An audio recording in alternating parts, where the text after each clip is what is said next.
Y'all, what the business is, man? It's your boy Mark Broadcasting Live, man, and I'm back with another video. I know what you're saying, Marco. You saying, damn, you just came in here yesterday, now you going back to back like Drake. Yo, I'm going back to back. Just sitting here talking to y'all is easy, bro. So, I mean, we could, ain't no telling how many of these little videos we could make a week, you know what I mean? But anyway, let me give you some clarity to my video that I did yesterday, because I went back and listened to it, and if you know what I'm saying, you may have caught what I'm saying and you may have not, because I was giving you, I was kind of, I send you out, then I bring you back in. So let me just clarify what I was saying in that video, and just get straight to the point and just tell you what I was saying. Give you my opinion on what I was saying, just straight to the point. But anyway, if you're new to the channel, make sure you hit that like button. Make sure you hit that notification button, just in case, you know what I'm saying, I might get out of line and I have to drop the video. You'll be able to see it. I might do like that members thing, like some channels do. They have like this member only place where, I can really just talk to you. See all the videos on the front?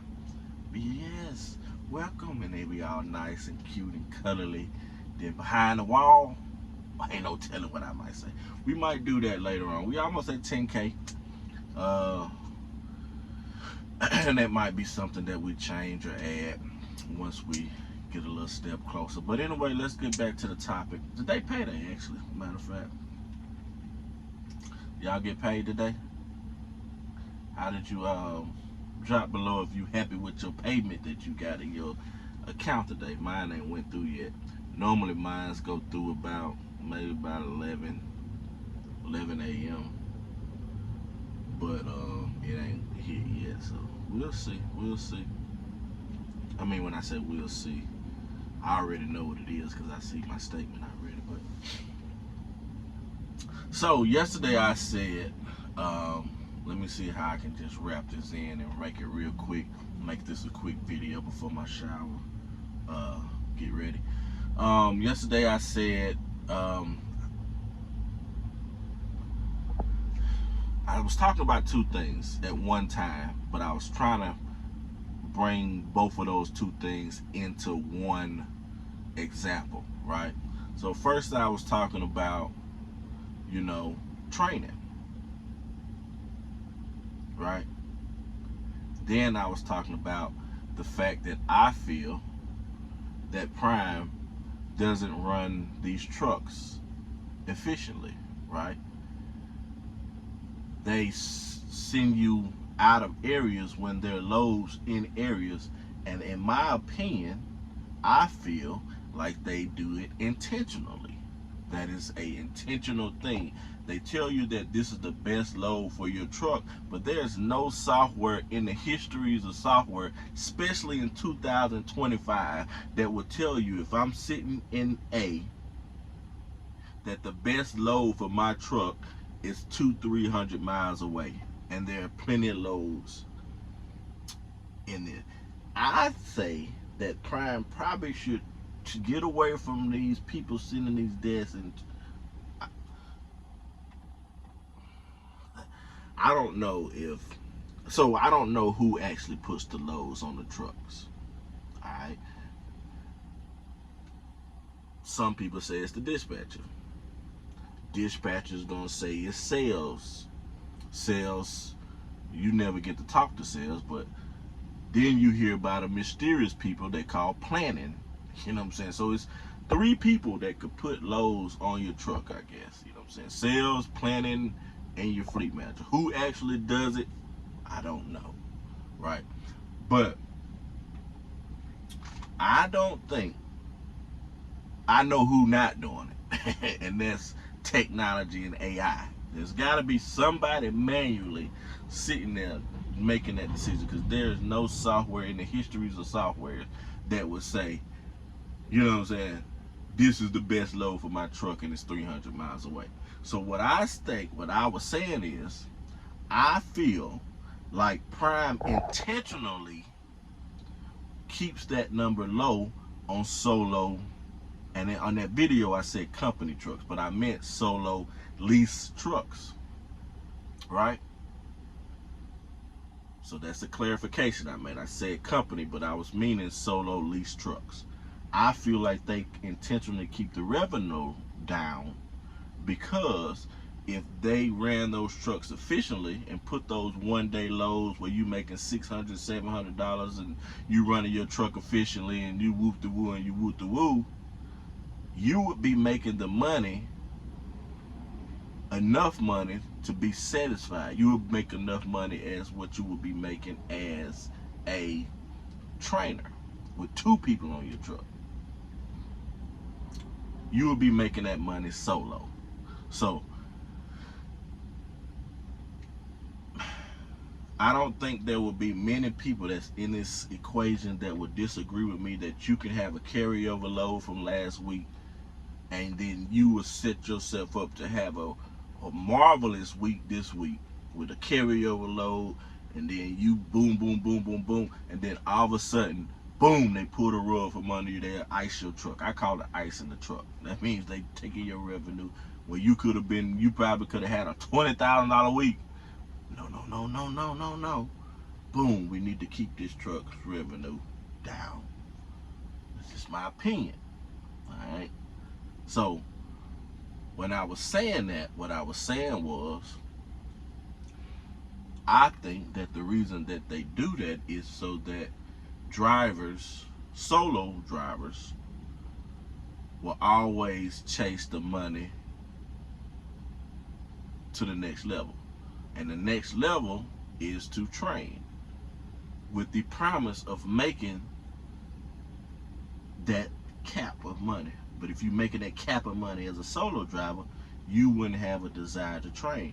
And I think the training is more important to them because you got to keep that wheel rolling. You know what I'm saying? That wheel has to keep rolling, right? You got X amount of drivers leave, you need X amount of drivers in the pipeline to take over them trucks. You know what I'm saying? So it has to keep rolling. In order for it to keep rolling, you have to have X amount of trainers. In order for you to have X amount of trainers, you have to convince X amount of people that the potential to make more money is worth the headache and the risk and all that stuff that comes involved with training. You know what I'm saying? And the way to do that is put them in a position financially that they have to make that choice. You know what I mean? A lot of people are forced into training. And I know what, you know what I'm saying, some people like my buddy Lyle, he might say that he don't train for the money, you know what I'm saying, and he just doing it to pay it forward or whatever. But I'm going to guarantee you that I'm going to just say about 97, 98% of the people that train do it for the money. They're doing it for the money. And because of that, long as you can dangle money over people's head and they're in a position, you got to make the right decisions. You know what I'm saying? To be able to maneuver yourself so that money is not your driving force. You know what I'm saying? If money is your driving force, people can get you to do anything that they want you to do pretty much. In this equation, you know, it's the train. It's not that bad, you know what I'm saying? In other situations, you know what I'm saying, they might get you out there selling your body, doing a little something strange for a little change, you know what I'm saying? You know what I'm saying, you might do some compromising things when you need a little change, you know what I'm saying? But once you get to the point where you no longer need that change, your decision making is a lot different. You know what I'm saying? And unfortunately, I feel the machine puts people intentionally into situations where they have to financially make that decision because they need that extra income to sustain what they've already have, and it's unfortunate. And I feel like I think it's an intentional thing. You know what I'm saying? Because hadn't not, I gave you the example about the load, that load that picked up yesterday at College Park and delivered to Midland. Same day, picked up same day, delivered same day, 85 miles, $600. Like, if I'm delivering in College Park, which I delivered, that, if you were running my truck efficiently, that would have been the load or a load similar that you would have gave me off the jump, right? The only reason that I got that load was because the driver, that I'm sure traveled 100 miles or 200 miles into town to get that load, his reefer went down. And because at that particular place there's a lot of Martin trucks, so we're competing. We didn't want to lose that business to Martin. So me and being close, you get there, you get ready to dock, you cut your reefer on, it don't work. You know what I mean? You need somebody instantly to be able to take over that spot. So now you have to get a close truck. You know what I mean? Get a truck that's, you know what I'm saying, clockwise. You have to get somebody close because you just have to at that point, because you just need it, because now you in that position. So you gotta, so it wasn't like I was given a load. I was got it by default, because now you're pressed and you gotta, you know what I'm saying, you gotta put me on that load. So, and that's my thing, like, why not give it to me from the beginning? Because obviously it was a better load than any load that you possibly could gave me, because you literally picking up 2 miles away is better than the load that I got. I did get a good load, you know what I'm saying? I was, like I said, I was coming to Newman, headed to Payson with an open window drop. You know what I'm saying? I wish I would have took that load, because now I'm in a different situation I'll tell y'all about later. But that's all. That's what I'm saying. And then I got a comment from a guy, and he made a good point on the video. So that's really why I'm making this video, really just to respond to your comment, because my response will be too long to type. So let me read the comment, and I might do this from time to time. So drop your comments below, you know what I'm saying? I ain't gonna say too much negativity on this stuff. So the comment was, it said, aren't you getting solo loads because you as a trainer are supposed to be sitting in the passenger seat while your student is driving so you can observe? So let me answer that part of the question. You only have to sit in the passenger seat so you can observe during the PSD phase. So there's 2 parts of training. PSD, that's you getting them, that's when they have their permit and you're trying to get them their license. And then TNT is you're trying to get the miles that they need so that they can upgrade to get their own truck, their own equipment. They can go solo at that point. So yes and no. It depends on what part of the training they're in. If they're in TNT training, then, you know, I would suggest you observe your student for a while. You know what I mean? Sit up there and with them for a while, you know, see how they driving or whatever, and whoop the woo and whoop the wah. But I think the point that the guy was making was, after the student had been on the truck for a while and they had got familiar and they knew how to drive and they was comfortable with driving, that's when they should get the team loads, right? Okay, so a student isn't a team driver according to all I've seen regarding training, so you're not going to get team loads. So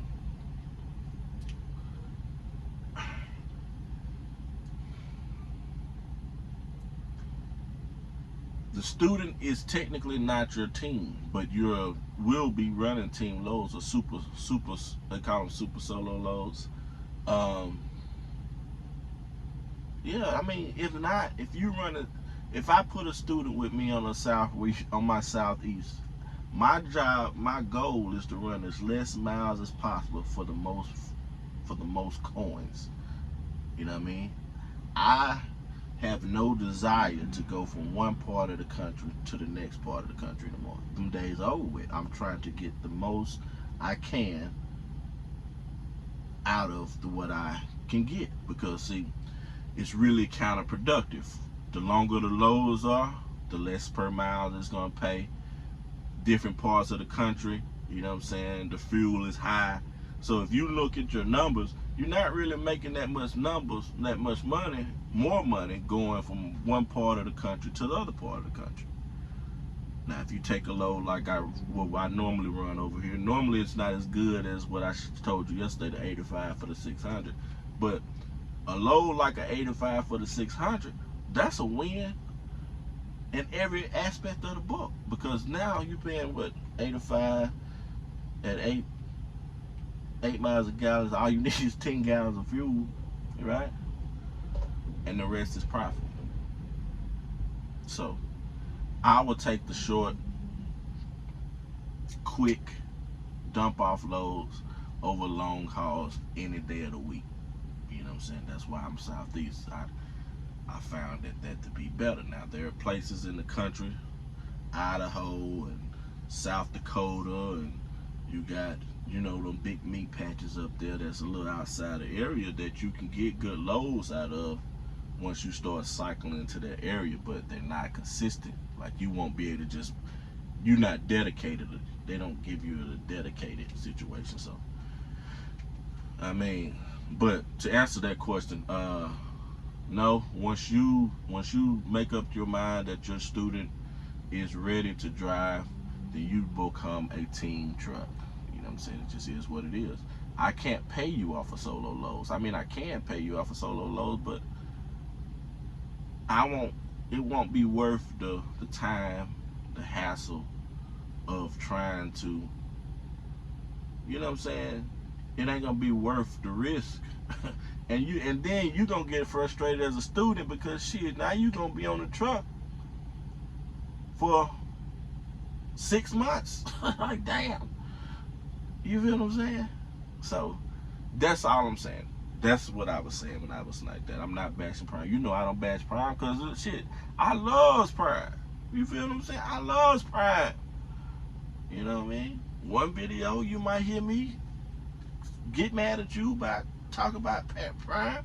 Next video I might say what I said yesterday. You know what I'm saying? It's just all subjective, and it's just my opinion. Like I say, I don't think Prime is a good company. I don't think that they're a bad company. I think that you as yourself just have to find out what works best for you to fit inside of this machine. You know what I'm saying? So hope that cleared that up. You know what I'm saying? As a summary, you know what I'm saying? I think that they do intentionally keep the numbers low on these trucks. They do it intentionally so that you will be inclined to train. Because I believe that once you get to a certain point, like me, my truck is paid off.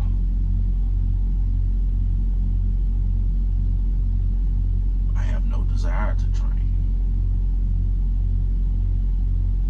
because I don't need to train. Like, you know what I'm saying? I don't need to train. Like, the money does not entice me to train, because I don't need, like, I make training money every week. So but if I didn't, say, like, if I, you know, so that's what I'm saying about it. You know what I'm saying? If you, I think that they starve you out sometimes so that you may have to make the decision to train. And it's just my opinion. Don't mean shit. You know what I'm saying? But drop it low. Let me know what you think about that, because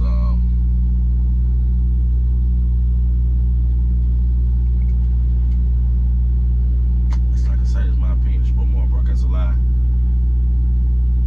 Appreciate y'all for rocking. I'm out this thing. Finna go take my shot. Them motherfuckers ain't. Oh, it's on this phone. I'm out this thing. Peace.